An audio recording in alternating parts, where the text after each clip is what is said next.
Are you an impactful sponsor to your management team? Either as an executive board member or on C-level? Difficult to judge, as we would need to ask the ones depending on your sponsorship. Nevertheless, if you are interested in how you could improve your skill set as a sponsor, this episode could be interesting. I'm glad to have you here and listening to the show.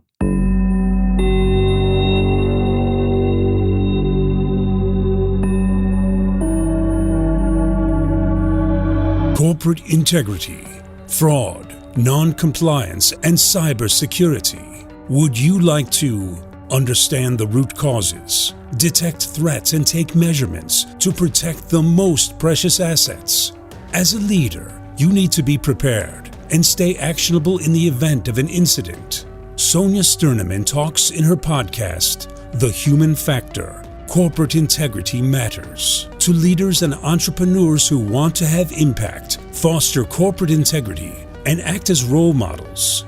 As an international expert for corporate governance and integrity, entrepreneur, and independent board member, she knows the challenges. Let her inspire you. Welcome back to this new episode of the podcast, The Human Factor, Corporate Integrity Matters. You might be a board member, executive or non-executive, a business professional aspiring the next level in a board, or a corporate integrity council, or on your way there.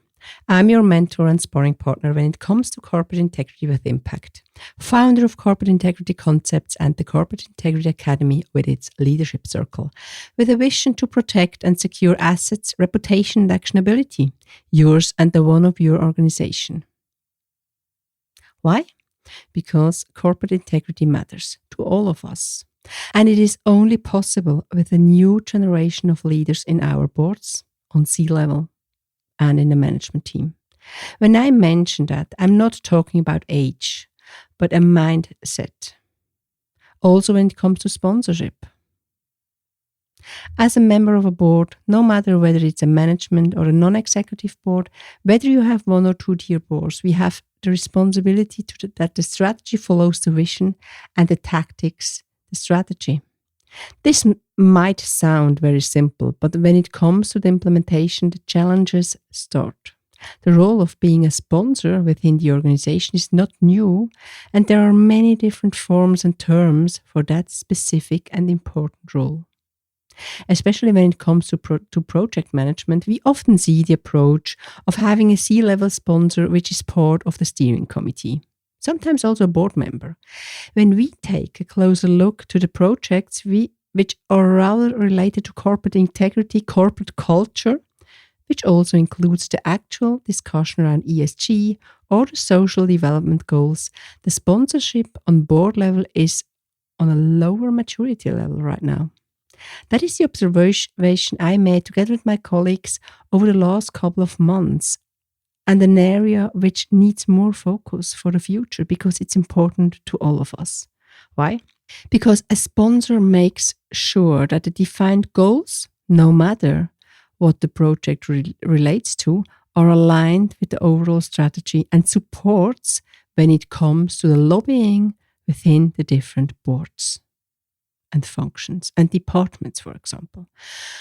More on how the role of a sponsor can look like we discuss in a few minutes. For me, it is unquestionable that a sponsor on board level is key to successfully build, live and improve corporate integrity. And when I listen to the new generation of leaders, it is clear to them too. Sponsorship, correctly done, has huge impact. I mentioned the new generation of leaders before, and that is also how the topic made it to that episode. When I invite for the leadership circle and raise a specific topic, I'm always curious about reactions and the feedbacks. Often the topic was already important during the one-to-one sessions we had, but not yet discussed within the peer group. The need and experiences made were manifold, and I assume it is the same for you. Either you have been or are a sponsor, or you would appreciate to have one for a specific project, for an an initiative you have within your organization. We intensely share the do's and don'ts, as well as the expectation gaps arising from such a sponsorship and the approaches chosen. What I will provide you today are the key elements which could be declared as skills and support the concept of having a sponsorship on board level with impact.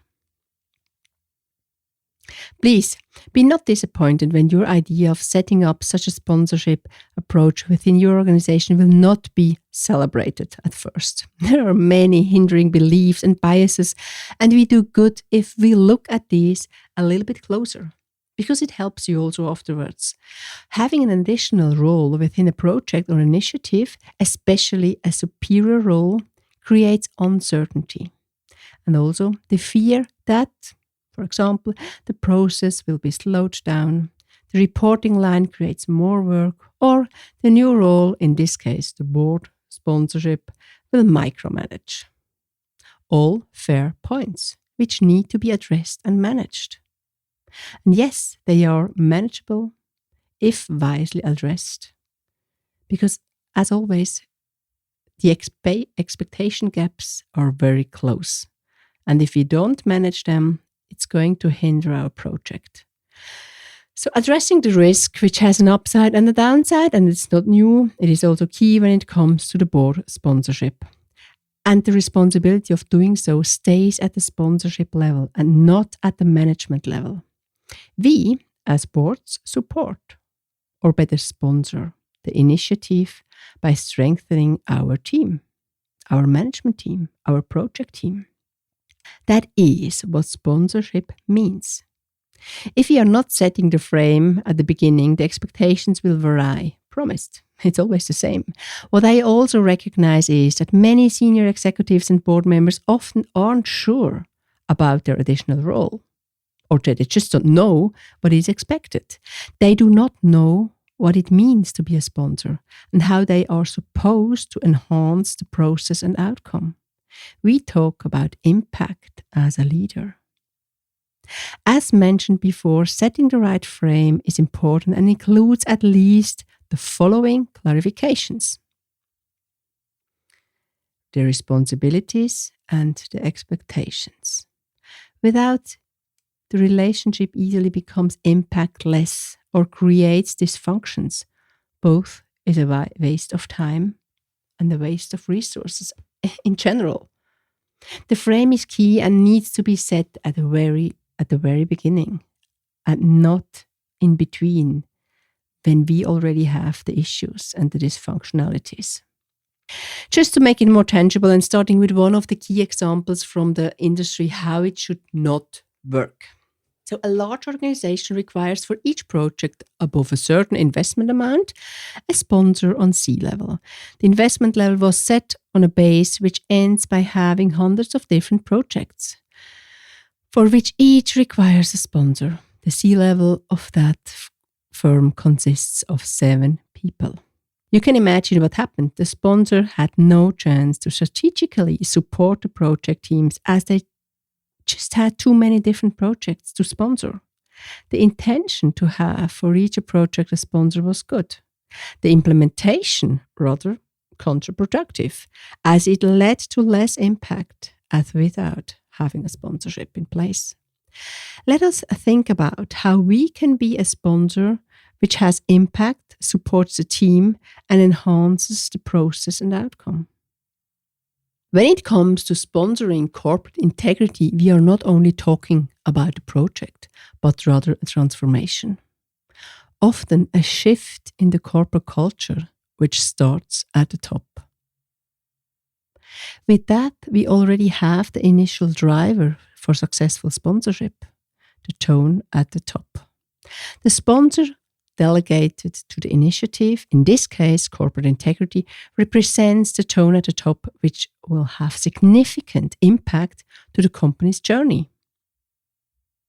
Therefore, it is important who will be the sponsor and how is the delegated person being identified.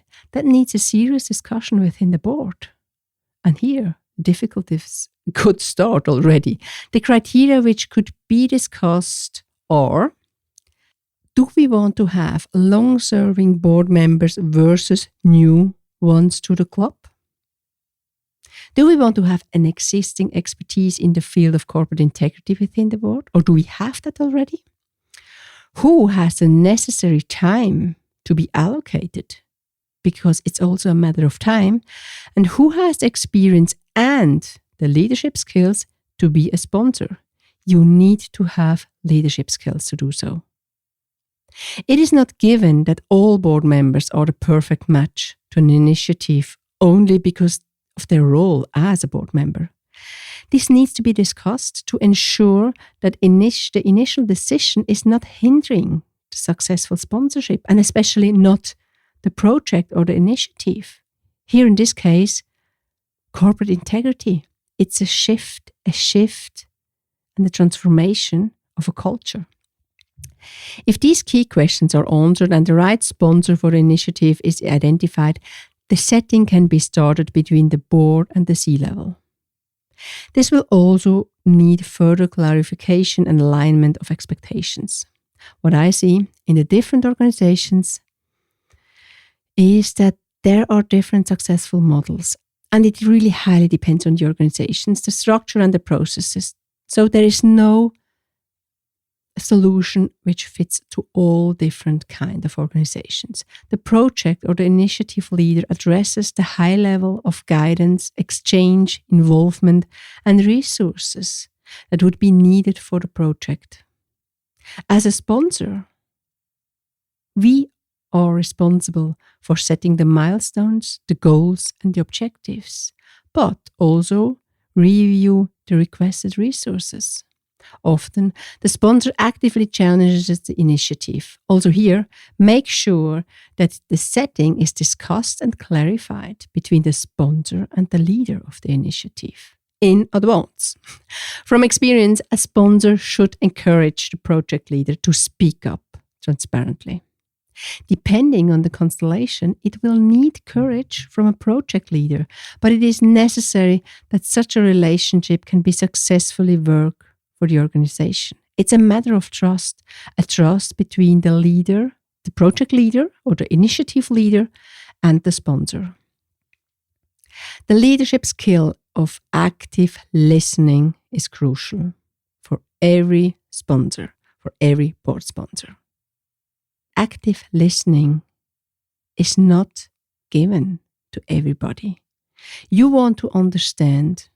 Therefore, you first must listen and then ask the right questions, which is an additional skill required to be an impactful sponsor. Active listening and asking the right questions. In addition to that, the board sponsor does good not to be involved in the daily operations, to keep the perspective of an additional, often more objective level and perspective. The professional skepticism needs to be kept over the entire lifetime of the initiative, and to do so, a certain distance is important. It gives them another perspective.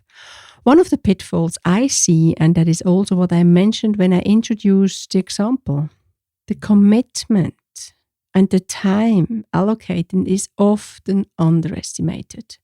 Sponsoring too many different projects is a worthless exercise, since the boards won't have the capability to provide impactful support, time-wise, and often also when it comes to the expertise. Boards must do that risk assessment for themselves before they take on additional sponsorships. As a board member, we only accept the very few initiatives we can create additional value, a difference to the organization, and have impact. A wisely identified and selected sponsor for corporate integrity is one of the key drivers to make the initiative a success. Having the wrong one will rather negatively impact the undertaking. It is en vogue to have a sponsor for nearly every project, but as mentioned before, be careful from a board perspective, but also as the management team, which must implement an initiative or a project. So the two questions which I would like to share with you when it comes to your next decision making about accepting a sponsorship are the following two. Who would have the qualifications in your board to be a sponsor? And who has the resources required to support you and the team? This was episode number 22 of The Human Factor, Corporate Integrity Matters. Following the belief, corporate integrity secures and empowers individuals and organizations. Would you like to learn more, meet peers and getting qualified? So visit the website Corporate Integrity Concepts or Corporate Integrity Academy. Or do you think this podcast could be interesting for someone you know? Sharing is caring, and we are always happy to welcome your peers to our community. And if you like this episode, subscribe and don't miss any of the future ones. The show notes are, of course, enriched with relevant information, and your connection via any of the social media channels is highly appreciated and will be answered. Promised. And please do not forget, topics of your interest or interview partners are highly welcome. Just send me a note on any of the channels you know. That's it from my side. I thank you for listening. My name is Sonja Stirnimann and I'm your host. Stay curious, actionable, and a role model. Take care and goodbye.